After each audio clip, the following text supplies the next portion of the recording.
রব্বুল আলামিনের দরবারে অসংখ্য শুকরিয়া যে আল্লাহ রব্বুল আলামিন দয়া করে কোরআনের ইলম হাসিল করার জন্য আসমানি ইলম হাসিল করার জন্য আল্লাহ তাআলার দ্বীন শিখার জন্য কিছু মেয়েকে মাদ্রাসায় আসার তৌফিক দান করেছেন। আলহামদুলিল্লাহ। নবী আলাইহিস সালামকে আল্লাহ পাক পাঠাইছে উম্মতের হেদায়েতের জন্য, উম্মতকে সঠিক পথ দেখানোর জন্য। নবী আলাইহিস সালাম পুরুষদেরকে ঈমানের দাওয়াত দিয়েছেন। নবী আলাইহিস সালাম মহিলাদেরকেও দ্বীনের দাওয়াত দিয়েছেন। পুরুষের মধ্যে যেমন বিশাল এক জামাত ইসলাম গ্রহণ করেছিলেন, মহিলাদের মধ্যেও নবীজির কাছে অনেক মহিলা ইসলাম ধর্ম গ্রহণ করেছিলেন। যারা ইসলাম ধর্ম গ্রহণ করেছে, পুরুষ অথবা মহিলা, তাদের মন মানসিকতা, তাদের চিন্তা এবং আজম সংকল্প ছিল, আমরা যেহেতু আল্লাহর উপরে ঈমান আনছি, সুতরাং আল্লাহকেই মাইনা চলব, আল্লাহ পাকের হুকুমের খেলাফ কোনো কাজ করব না। এই সংকল্প ঈমানওয়ালা পুরুষদেরও ছিল, মহিলাদেরও ছিল। তারা দিল থেকে সংকল্প করেছিল যে আমরা আল্লাহর হুকুমের খেলাফ কিছু করব না, আল্লাহ তাআলার মর্জির খেলাফ কোনো কাজ করব না। আল্লাহ পাক পবিত্র কোরআনে কারিমে সাহাবীদের এই মন মানসিকতাকে এইভাবে ব্যক্ত করেছেন যে ওয়াকালু সামি'না। সাহাবায়ে কেরাম বলতো, হে রাসূল, আপনি আল্লাহর পক্ষ থেকে যা আমাদেরকে শোনাবেন আমরা সব কথা মন দিয়ে শুনব। আপনার কথা শোনার ব্যাপারে আমাদের থেকে কোনো বেয়াদবি হবে না, আপনার কথা শোনার ক্ষেত্রে আমাদের থেকে কোনো গাফলতি হবে না। আল্লাহর পক্ষ থেকে আপনি আমাদেরকে যে বাণী শোনাবেন, এই বাণী শোনার ব্যাপারে আমাদের থেকে কোনো ধরনের ব্যতিক্রম হবে না। আপনি যা বলার সব বলুন, আমরা সবই শুনতে রাজি আছি। শুধু শুনব তাই নয়, ওয়া আতা'না, এবং সেটা মানব। শোনার ক্ষেত্রে গাফলতি হবে না, মানার ক্ষেত্রেও ব্যতিক্রম হবে না। আপনি যা বলবেন আল্লাহর পক্ষ থেকে আমরা তাই শুনব, তাই মানব। এটা আমাদের সংকল্প, এটা আমাদের ইচ্ছা, এটা আমাদের আজম, দৃঢ় প্রত্যয়। ভুল হবে না, ভুল হবে না। ইচ্ছাকৃত আমাদের থেকে কোনো ভুল হবে না। হ্যাঁ, যদি চেষ্টা করা সত্ত্বেও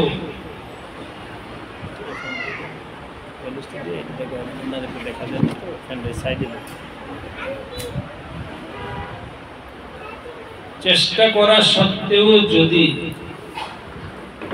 কোথাও ভুল হয়ে যায়, অনিচ্ছা, মানার ক্ষেত্রে, শোনার ক্ষেত্রে,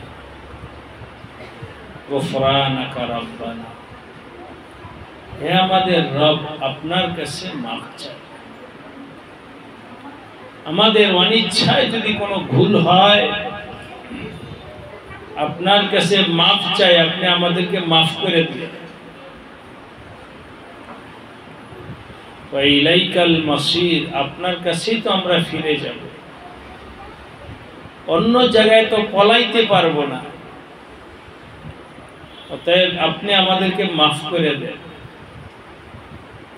এই মন মানসিকতা সাহাবী পুরুষদেরও ছিল, সাহাবিয়া মহিলাদেরও ছিল, যে আমার নবীর কথা শুনবো, মানবো, ভুল হবে। আজকে যে সমস্ত বোনেরা মাদ্রাসায় ভর্তি হয়েছে, শিক্ষিকাদের কাজ হবে তাদেরকে ওইরকম মাননেওয়ালা বানানো, তারা যেন মাননেওয়ালা হয়ে যায়। প্যার মহাব্বতের সাথে বুঝাইতে হবে, দেখো খাহেশাতের পূজা কইরো না, নিজের মন যা চায় সেটা কইরো না, আমার আল্লাহ পাকের হুকুম শোনো এবং আল্লাহ পাকের হুকুম মানো, এর ব্যতিক্রম কইরো না। এরকম শোনা এবং মানার যোগ্যতা ছাত্রীদের মধ্যে পায়দা করা, এটা হলো মাদ্রাসার কামিয়াবি। আজকে এখানে আসার আগে বিজয় সরণি ইঞ্জিনিয়ারদের একটা প্ল্যাটফর্ম আছে, সেখানে আমি কিছু কথা বলেছি। সেখানে তারা কারগুজারে শুনাইতেছিল যে হুজুর, আমরা ইঞ্জিনিয়ারিং বিষয়ের পাশাপাশি দিন শিখারও একটা সিলেবাস রাখছি। যাই হোক, শুনানোর পরে আমি বললাম, আপনারা যে ইঞ্জিনিয়ারিং বিষয়ের পাশাপাশি দিন শিখা ব্যবস্থা রাখছেন, এটাকে আমি মোবারকবাদ জানাই। তবে এর পাশাপাশি একটু সতর্ক করতেছি। একটা হলো কথার কথা, অজুর ফরজ 4টি, অজুতে 4 ফরজ বাচ্চারা মুখস্থ করে শিখলো, কিন্তু সে অজু করলো না। নামাজে এতগুলো মাসআলা মুখস্থ করলো, নামাজ পড়লো না। তাহলে এই মুখস্থ করা, এই শিখা, এই পড়া পরিপূর্ণ কামিয়াব হলো না। যা শিখবে সেটা আমলও করতে হবে। শিক্ষার সাথে সাথে যদি আমল হয়, যেটা সাহাবায়ে কেরামের মধ্যে ছিল, তাহলে জিন্দেগি কামিয়াব হবে। কিন্তু শিক্ষা হলো, পরীক্ষা হলো, ভালো রেজাল্ট হলো, আমল হলো না, তাহলে সেটা কামিয়াবি হইল। সাহাবিয়া মহিলাদের মধ্যে আমল ছিল। আমল যেন পুখতা হয়, আমল যেন সঠিক হয়, মজবুত হয়, এই জন্যে সাহাবিয়া মহিলারা নবীজির কাছে যাইতে, পর্দার আড়াল থেকে নবীজির কাছে যাইতে, বায়াত হওয়ার জন্য। পুরুষরা নবীজির কাছে বায়াত হতেন, মহিলারাও নবীজির কাছে বায়াত হতেন। বায়াত হওয়ার অর্থ কি? দৃঢ় সংকল্প করা যে আমি আল্লাহকে মেনে চলব। যেমন এমপি মন্ত্রীদেরকে শপথ বাক্য পাঠ করানো হয়, শপথ করানো না? জি। শপথ বাক্য পাঠ করার পর সে এমপি হলো, মন্ত্রী হলো। সর্বপ্রথম কাজ হলো শপথ বাক্য করো যে আমি রাষ্ট্রের বিরুদ্ধে কোনো কাজ করব, তখনই তোমাকে রাষ্ট্রের এই সম্মানিত পদ দেওয়া হবে। তোমাকে চেয়ারে বসানো হলো, তুমি যদি দেশের স্বার্থের বিরুদ্ধে করো তাহলে তো তোমার এই পদ থাকবে না। আগে শপথ করে নাও, এরপরে তোমাকে এই পদ দেওয়া হবে।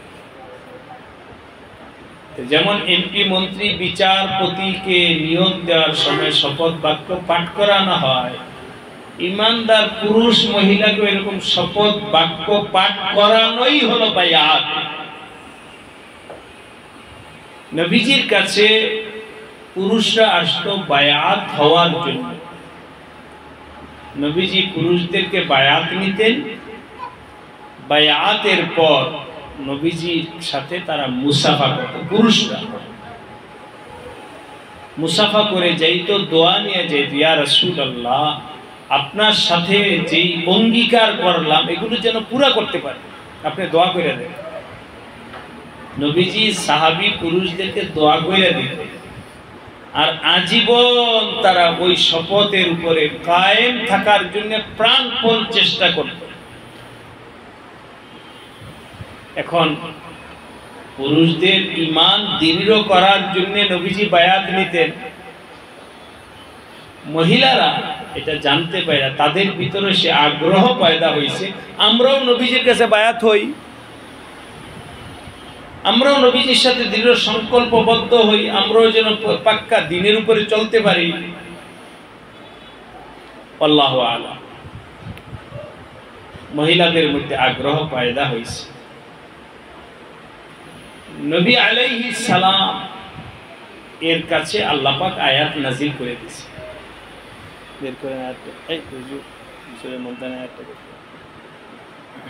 মহিলাদের মধ্যে আগ্রহ হয়েছে যে আমরা নবীজির কাছে বায়াত হব।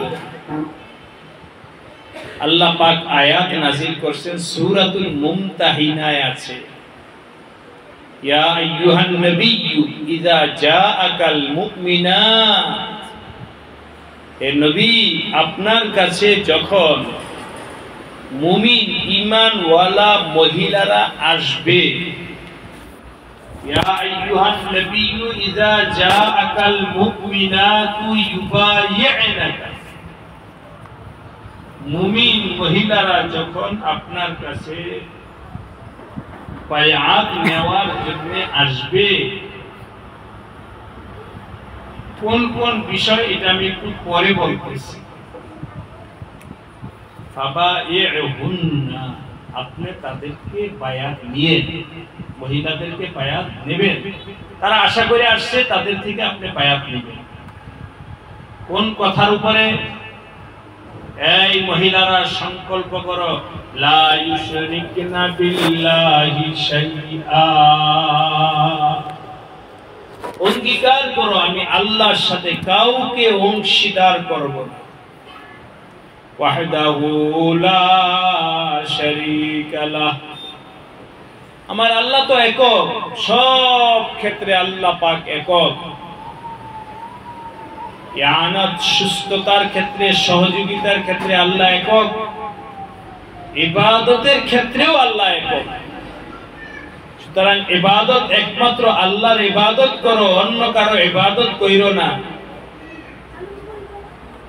আর যদি কোনো বিষয়ে সাহায্য চাইতে হয় সেটা আল্লাহর কাছেই চাও, অন্যর কাছে চাইও না।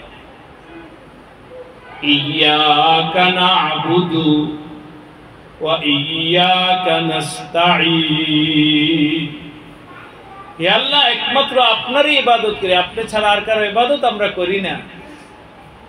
ওয়া ইয়্যাকা নাস্তাঈন, বাচ্চা অসুস্থ, আল্লাহ আপনার কাছেই সাহায্য চাই। স্বামী বিদেশে গিয়া কোন হালাত পয়দা হইছে, আল্লাহ আপনার কাছেই সাহায্য চাই।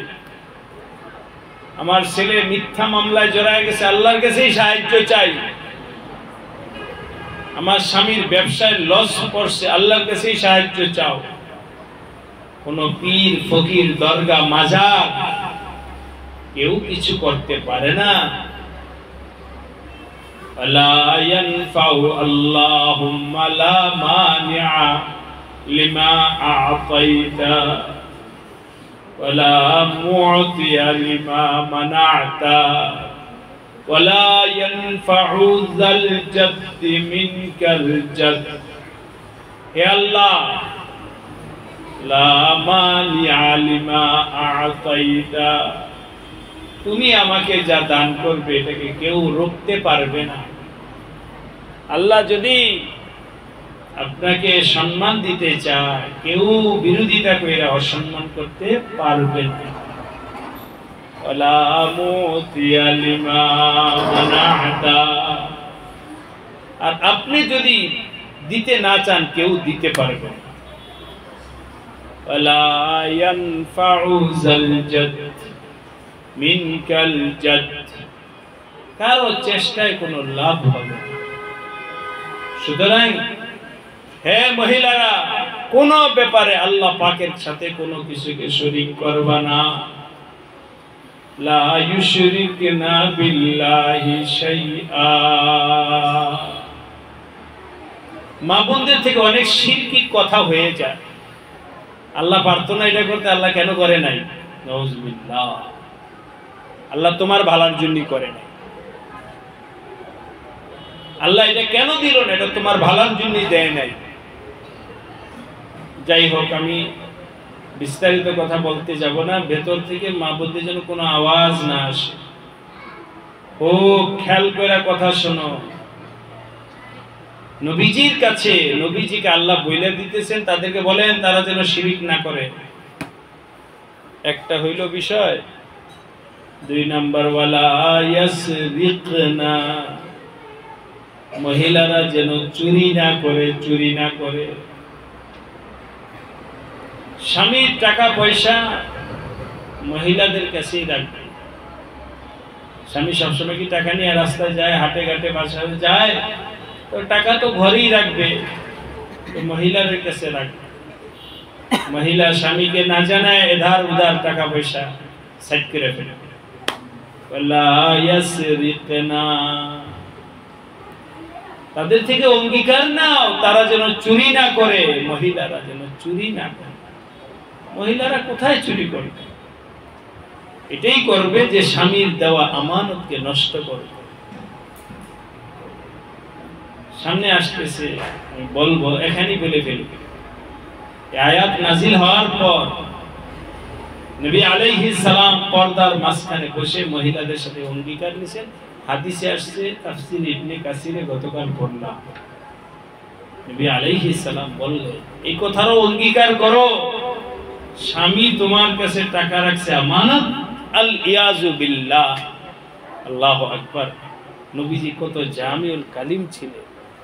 ওই সময়ের মহিলাদের দ্বারা তো এগুলো আমার জানা নাই, হয়েছে বলে মনে হয় না, কিন্তু পরবর্তী উম্মতের মধ্যে হতে পারে। এই জন্য নবী আলাইহিস সালাম ওই সময় সতর্ক করছেন। স্বামী টাকা পাঠাইছে বিদেশ থেকে, স্বামী স্ত্রীর নামে অ্যাকাউন্ট, স্বামী টাকা পাঠাইছে স্ত্রীর কাছে আমানত। ওই টাকা দিয়া স্ত্রী অন্য পুরুষের সাথে মহব্বতের সম্পর্ক করে, আছে কি নাই? নবী আলাইহিস সালাম বলেন, হে ঈমানদার মহিলারা, অঙ্গীকার করো স্বামীর টাকা দিয়া অন্যের সাথে খাতির করবা না। নবীজি এই কথার উপর ওয়াদা নিছে। তো স্বামী যে টাকা তোমাকে হাত খরচের জন্য দিবে ওইটা তোমার, অতিরিক্ত যেটা সেটা আমানত, এটা যাকে তাকে দেওয়া যাবে না। স্বামী টাকা দিছে তোমার কাছে আমানত রাখার জন্য, তুমি এই টাকা বাপের বাড়িতে পাঠিয়ে দিলা, ওই টাকা ভাইকে দিয়ে দিলা, ওই টাকা বোন অসহায় বোনকে দিয়ে দিলা, ওই টাকা দিয়া পর পুরুষের সাথে সম্পর্ক রেখে স্বামী সবকিছু নিয়ে বাস দাও। করবা নাকি এমন বলো, বলো ওয়াদা করে এরকম করবো না। ওয়ালা ইয়াসরিকনা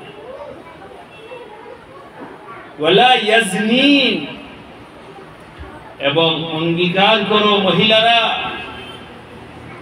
তোমরা জিনা করবে না।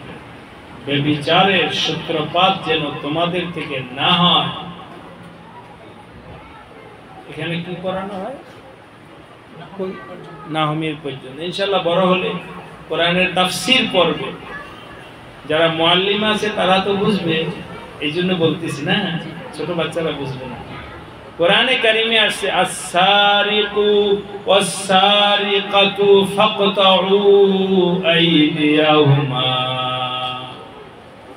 যে পুরুষ চুরি করবে, যে মহিলা চুরি করবে, কোরআনের বিধান হলো তার হাত কেটে দেবে। এখানে কি আসছে? আল্লাহ পাকের বাণী, আস-সারিকু, চোর পুরুষ, চোর মহিলা। আগে কার বলছে স্যার? পুরুষের কথা। কিন্তু অন্য একটা আয়াতের বিচারে, অন্য একটা অপরাধের ক্ষেত্রে আয-যানিয়াতু ওয়াজ-যানি ফাজলিদু কুল্লা ওয়াহিদিন মিনহুমা মিআতা জালদা। ব্যভিচারিণী মহিলা এবং ব্যভিচারী পুরুষ, এখানে কার কথা আগে বলছে? নারীর কথা আগে বলছে। চুরির ক্ষেত্রে আল্লাহ পাক পুরুষের কথা আগে বলছে, জিনার ক্ষেত্রে আল্লাহ পাক নারীর কথা আগে বলছে। কেন আল্লাহ পাকের এই বচন ভঙ্গির ব্যবধানটা কেন? মুফাসসিরিনে কেরাম এই ব্যাপারে বলেছে, চুরির অপরাধ পুরুষ থেকে বেশি হয়, মহিলাদের থেকে হয়, তবে তা কম, তুলনামূলক। কিন্তু আলিয়াযু বিল্লাহ, কোন নারী যদি এই জিনার অপরাধে রাজি না হয়, তাহলে পুরুষরা জিনা করতে পারে না। সুতরাং জিনার ক্ষেত্রে পুরুষ অপরাধী, এর অর্থ না যে পুরুষকে আল্লাহ মাফ করে দিয়েছে, সেও অপরাধী, কিন্তু অপরাধ প্রবণতাটা মহিলাদের থেকে বেশি। এই জন্য আল্লাহ পাক আয-যানিয়াতু ওয়াজ-যানি বলেছে। এই আয়াতের মধ্যে আল্লাহ বলতেছেন ওয়ালা ইয়াজনি, বায়াত নাও, এই কথার উপরে জিনা করবে না, ব্যভিচার করবে না। তোমাদের থেকে যেন ব্যভিচার এবং জিনার সূত্রপাত না হয়। জিনা আল আইনানে তাজনিয়ান, হাদিসে আছে চোখও জিনা করে, ওয়াল ইয়াদানে তাজনিয়ান, হাতও জিনা করে। এভাবে মানুষের অঙ্গ প্রত্যঙ্গ সবই জিনা করে। চোখের জিনা হলো বদনজর। মহিলাদের হিসাবে বলতেছি, কোন মেয়ে যেন কোন ছেলের প্রতি বদনজর না পড়ে। হাতের জিনা হলো হাত দ্বারা স্পর্শ করা, পায়ের জিনা হলো সেদিকে হাইটা যাওয়া। লা ইয়াজনি ওয়ালা ইয়াকতুলনা আওলাদাহুন্না, এবং এই কথার উপরে ওয়াদা নাও যে কেউ যেন কতল না করো, হত্যা না করো, নিজের সন্তানকে হত্যা করো না। সন্তানকে কিভাবে হত্যা করে আমি বিস্তারিত আলোচনায় যাব না। শয়তান সন্তানকে হত্যা করে, এই নিজের গর্ভে সন্তান আছে, এই সন্তানকে বিভিন্ন ঔষধ খেয়ে নষ্ট করে ফেলে, এটা সন্তান হত্যা করা। এই প্রবণতাগুলো মহিলাদের মধ্যে বেশি। আল্লাহ পাক বাচ্চা দিয়েছে, বাচ্চাকে নষ্ট করে ফেলে, এটাও কতলের অন্তর্ভুক্ত। ওয়ালা ইয়াতিনা বিবুহতানি, এবং ওয়াদা করো এই মর্মে যে কেউ কোনো অপবাদ দিবে না, অপবাদ দিবে না, কেউ কাউকে অপবাদ দিবে না। অমুক বাড়ির মেয়ে এই করছে, জানো? না শুনছি। না শুই না কথা বললা কেন? কাফা বিল মারই কাযিবান আইয়ুহাদ্দিসা বিকুল্লি মা সামিয়া। আমার নবী আলাইহিস সালাম বলেন, শোনা কথা বলে দেওয়াই মিথ্যা। এই প্রবণতাগুলো মহিলাদের মধ্যে বেশি হয়। অপবাদ, অপবাদ, একে অপরের অপবাদ। অমুক বাড়ির মেয়ে এই করছে, অমুক বাড়ির বউ এই করছে, অমুক বাড়ি। কেন তুমি না যাই না কথা বলো? আল্লাহ পাক দেখেন এটাকে কত বড় অপবাদ দিছেন। অপবাদ কত বড় অপরাধ। এগুলো বড় যারা আলেম আছে তারা বুঝবে। শরীয়তে অপবাদের জন্য বিচার দৌড়ার ব্যবস্থা আছে, হাদ্দে কযফ। যদি তুমি কারো চরিত্রের উপরে অপবাদ দাও, প্রমাণ করতে হবে, প্রমাণ না করতে পারলে তোমাকে দৌড়া মারা হবে। কোরআনের বিধান, কেন তুমি আরেকজনের চরিত্রের উপরে না যাই না অপবাদ দিবে? এখানে আল্লাহ পাক নবীকে বলতেছেন মহিলাদের থেকে এই মর্মে বায়াত নাও, তারা যেন কাউকে অপবাদ না দেয়, না যাই না কারো উপরে যেন অপবাদ না দেয়। আর অন্য আয়াতে আছে যদি কেউ অপবাদ দেয় তাহলে তাকে দৌড়া মারা, হাদ্দে কযফ মারা। আজকে তো আমাদের দেশে ইসলামী বিধান নাই, হত্যা গজব সম্পর্কে আমাদের জানাই নাই। এটাকে ইসলাম আমাদের দেশের পরিভাষা বলে মানহানি মামলা। মান, আরে মান সম্মান, একজন আল্লাহর বান্দার ইজ্জতের অনেক দাম আছে, একটা মেয়ের ইজ্জতের অনেক দাম আছে, একটা মহিলার ইজ্জতের অনেক দাম আছে। কেন তুমি না যাই না, না দেখা না বুঝা আরেকটা মেয়ের চরিত্রের উপরে কালিমা লেপন করলা? এটার জন্য আল্লাহ পাক বিচারের ব্যবস্থা করেছেন, বিচার হবে, কঠিন বিচার হবে। আল্লাহ আকবার, ইসলাম এত সুন্দর ধর্ম। শেষ নম্বর হলো ইয়াসিনাকা ফি মারুফিন, কোন আল্লাহ পাকের হুকুমের লঙ্ঘনের ব্যাপারে তোমরা নাফরমানি করবে না। আল্লাহ পাক যে সমস্ত আমল করতে বসে তাই এই আয়াত নাজিল হওয়ার পর নবীজি মহিলাদেরকে বলেন, এই শোনো, তোমরা কি এই করবে, আমার সাথে অঙ্গীকার করতেছো? বলো কি? 1 নম্বর শিরিক করবে না, 2 নম্বর চুরি করবে না, 3 নম্বর জিনা করবে না, 4 নম্বর কাউকে অপবাদ দিবে না, 5 নম্বর হলো আল্লাহ পাকের কোনো নাফরমানি করবে না। এই 5টা কাজের উপরে তোমরা কি ওয়াদা করতেছো? পর্দার আড়াল থেকে আওয়াজ আসে, ইয়া রাসূলুল্লাহ, আমরা আপনার সাথে ওয়াদা করতেছি, অঙ্গীকার করতেছি, শপথ করতেছি, বায়াত গ্রহণ করতেছি, এগুলোর ব্যাপারে ব্যতিক্রম হবে না। আপনি যা বলছেন ব্যতিক্রম হবে না। বাস, মহিলাদের কি হয়ে গেল? বায়াত হয়ে গেল, মহিলাদের বায়াত হয়ে গেল। এখন দ্বিতীয় পর্ব, নবীজির সাথে তো পুরুষরা বায়াত হওয়ার পরে মুসাফা করতে, মহিলারা নবীজির সাথে মুসাফা করে। নবীজি বলেছেন না, তা হবে না। মা হযরত উম্মুল মুমিনিন আয়েশা রাদিয়াল্লাহু তাআলা আনহা বলেন, মা মাসসাত ইমরাআতুন ইয়াদা রাসূলিল্লাহি সাল্লাল্লাহু আলাইহি ওয়াসাল্লাম আও কামা ক্বালা আলাইহি সালাম, হাদিসে আসছে নবীজি কখনো কোনো মহিলাদের সাথে মুসাফা করেন নাই, মহিলার হাত স্পর্শ করেন নাই। নবীজি বলছেন না, এতটুকুই যথেষ্ট, যাও যাও তোমরা এটার উপরেই চলো, আল্লাহ পাক তোমাদেরকে জান্নাত দান করবে। সুবহানাল্লাহ। আমি আজকের এই মজলিসে যে কথাগুলো বলেছি, এই বয়ানটা অন্য কোথাও হয় নাই, আমার পক্ষ থেকে। তবে আজকে এখানে আসলো কথা বললাম মৌলিকভাবে 2টা কথা। একটা কথা হলো মেয়েদেরকে আল্লাহর হুকুম শোনা এবং মানার যোগ্যতা পয়দা করে দেয়। যে কোনো ব্যাপারে আল্লাহর হুকুম মানবে, প্রত্যেকটা মেয়েকে এরকম যোগ্যতা, আল্লাহর হুকুম মাইনা চলবা, সব ক্ষেত্রে আল্লাহর হুকুমের খেলাফ করবা না। এই তালিমটা যেন ইন্ডিভিজুয়াল প্রত্যেকটা মেয়েকে শিক্ষা দেওয়া হয়।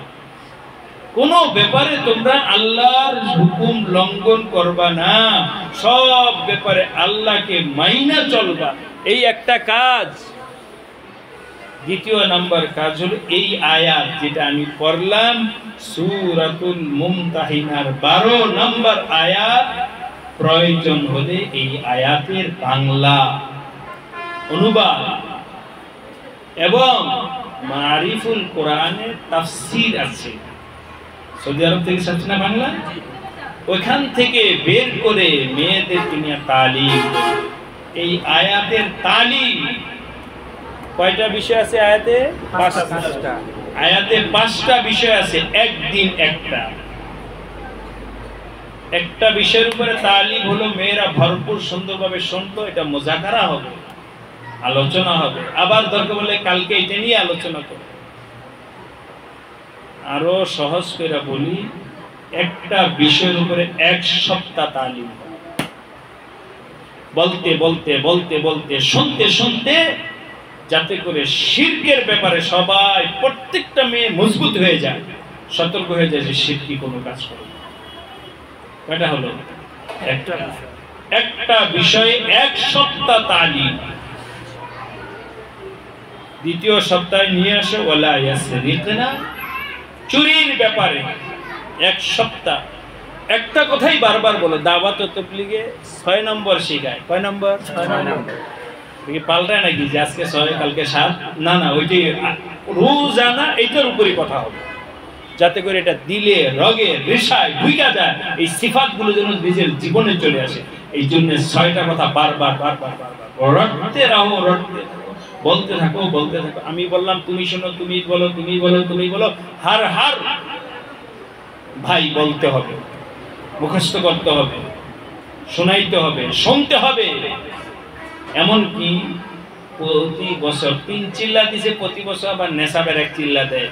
এই জীবনের শেষ কথার কথা, জীবনের 10 বছর এরকম নেশাব দিছে, 11তম বছর গেল ওই 6 নম্বরই আছে। কি হয় নাই? 7 নাম্বার কেন? ওইটাই মজবুত। এটা হলো মজবুতির তরিকা। যাই হোক, আমি সেটা বলছি না, এটা বলছি এই 5টা বিষয়ের উপরে তালিম রোজ আনা হবে। এক সপ্তাহে একটা, আরেক সপ্তাহে আরেকটা, আরেক সপ্তাহে আরেকটা, 5টা বিষয়। লা ইউশরিকনা বিল্লাহি শাইআ ওয়া লা ইয়াসরিকনা ওয়া লা ইয়াজনিনা ওয়া লা ইয়াকতুলনা আওলাদাহুন্না ওয়া লা ইয়াতিনা বিবুহতানি ইফতারিনাহু বাইনা আইদিহিন্না ওয়া আরজুলিহিন্না ওয়া লা ইয়াসিনাকা ফি মারুফ ফাবাইহুন্না। হে নবী, আপনি তাদের থেকে বায়াত নিয়ে নেন। নবীজিকে আল্লাহ পাক বলছেন, ওরা আসছে, আশা করে ওদের থেকে অঙ্গীকার নেন, নিয়ে ওয়াস্তাগফির লাহুন্নাল্লাহ, এবং আপনি তাদের জন্য দোয়া করে দেন, ওরা যেন পারে। কে নির্দেশ দিবেন? আল্লাহ নবীকে বলতেছেন মহিলাদের পক্ষ হয়ে যে আপনি এদের জন্য আমার কাছে দোয়া চান। ওয়াস্তাগফির লাহুন্নাল্লাহ আল্লাহ ওয়াস্তাগফির লাহুন্নাল্লাহ ইন্নাল্লাহা গফুরুর রহিম। নিশ্চয়ই আল্লাহ পাক ক্ষমাশীল এবং অত্যন্ত দয়ালু। অতএব আল্লাহ পাকের কাছে আপনি মহিলাদের জন্য দোয়া করেন। আপনি যদি দোয়া করেন, আমি আল্লাহ এদের সবাইকে মাফ করে দেব। সুবহানাল্লাহ। দেখছেন কত বড় রহমওয়ালা আল্লাহ। আল্লাহ পাক নবীকে বলতেছেন কাদের জন্য? এক হিসাবে সুপারিশ করতেছে, মহিলাদের জন্য আল্লাহ সুপারিশ করতেছে আমাদের নবীজির কাছে যে আপনি এদের জন্য দোয়া করেন। সুতরাং আমার মা বোনেরা যেন হোক ছোট মেয়ে, তাদেরকে শিখাইতে হবে আল্লাহ পাকের ভয়, আল্লাহর খাসিয়ত শিখাইতে হবে। এই 2টা কথা আজকে আমি মৌলিক ভাবে এখানে দিলের মধ্যে আসছে, বলে গেলাম। এক হলো আল্লাহকে মানার যোগ্যতা পয়দা করে দেওয়া, দ্বিতীয় নম্বর এই 5টা বিষয়ের উপরে পরস্পর মুযাকারা করা, আলোচনা করা, সিফাতগুলো পয়দা করা, দিল পয়দা করা। আল্লাহ পাক প্রত্যেকটা মেয়েকে এই সিফাতগুলো হাসিল করার তৌফিক দান করেন। আমিন। মাদ্রাসার ভিতরের পরিবেশটা যেন আমলি পরিবেশ থাকে, নীরবতার পরিবেশ থাকে, কোনো মেয়ে জোরে কথা বলবে না, ওই হুল্লোড় নাই, চিল্লাপাল্লা নাই, এমন মনে হবে যে এখানে কেউই নেই, এমন সুকুনতের হালাত। মেয়েদেরকে প্যার মহব্বতের সাথে শিখাইতে হবে, জোরে কথা বলবো না, আস্তে বলো। নিজেদের পরস্পর কথা জোরে বলবে না, আস্তে বলো। মেয়েদের কথা হবে কোমল, আস্তে, আওয়াজ যেন জোরে না। এখানে আমরা আছি এই জন্য তা নয়, এভাবে মেয়েদেরকে শিখবে তোমরা নিজেরা পরস্পর কথা, তখন ফিস ফিস করে কথা বল। আল্লাহ কি বলবো, সিফাত তো দরকার। হাদিসের কিতাবে আসছে, উম্মুল মুমিনিন আয়েশা রাদিয়াল্লাহু তাআলা আনহা বলেন, নবীজির জামানায় আমরা নামাজ পড়তে মসজিদে যাইতাম, ওয়ালা ইউরাফনা, তাদের এমন ভাবে পর্দা করত, তারা এমন ভাবে চাদর পরত, কেউ কাউকে চিনতে নেই যেটা অমুকের স্ত্রী বা অমুকের মেয়ে। মেয়েরা নিজেরা নিজেদের মধ্যে কেউ কাউকে চিনত না। কেন? আগের জমানায় বোরকা ছিল ফ্যাশনের বোরকা নয়, বোরকা সিস্টেম ছিল। এখনো একেবারে প্রত্যন্ত গ্রামগঞ্জে আছে, প্রত্যন্ত গ্রামগঞ্জে আছে যেমন স্যার একটা চাদর মাথার উপরে যদি ছাইরা দেয় তো চাদরটা যেভাবে পরবে না ওই রকম বোরকা পরতো, ওই রকম কাপড় ছিল মাথার উপরে ফেলতো, শুধু চোখের এখানটা একটু ছিদ্র। দেখছেন কথাটা? এই ছিল আগের জমানার পর্দা। আর এখন তো একেবারে হাতের মতো হাতে দেখাই যায় যে হাতটা এতটুকু মোটা না সব বোঝা যায়। যাই হোক, আমার বলার উদ্দেশ্য তাদের মধ্যে তাকওয়ার সিফাত কেমন ছিল আল্লাহ পাক।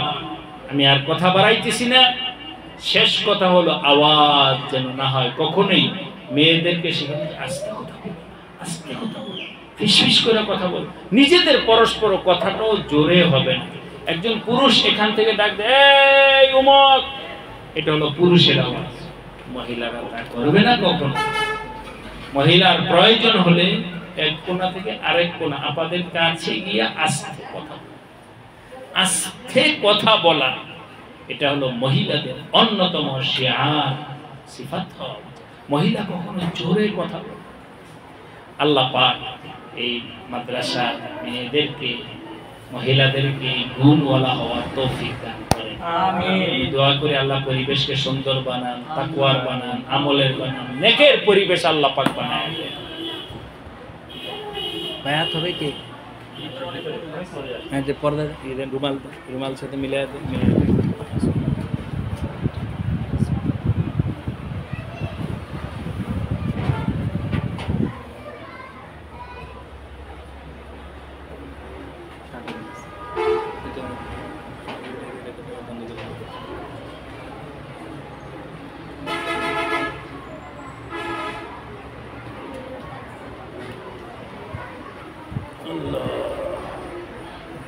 ইসলাম আম কথা হয়েছে সরাসরি কোরআনের কথা অনেক সুন্দর আলোচনা শুনছো তো? পাঁচটা বিষয়ের কথা বলছেন। একটা হলো এক নম্বর হলো যে আল্লাহর সাথে কাউকে শরীক করিব না, 2 নম্বর হলো চুরি করিব, তারপর বলছেন হত্যা করিব না। সন্তান হত্যা করার ব্যাপারে বর্তমান জামানায় যেটা খুব চলতেছে, যে স্ত্রী কনসেপ্ট হওয়ার পরে বিভিন্ন ওষুধ খাওয়ায়, অ্যাবর্শন করায়, এমআর করায়, যে বাচ্চা নষ্ট করে ফেলে। 4 নম্বর বলেছেন যে আমানতদারি হওয়া। 4 নম্বর। 5 নম্বর একটা বলছিলেন যে অপবাদ দেবো না কাউকে, আর চরিত্র উপর অপবাদ দেবো না। সুন্দর হয়েছে। বাদ দিয়েছি জিনা করে। জি জি জি, জিনা করে।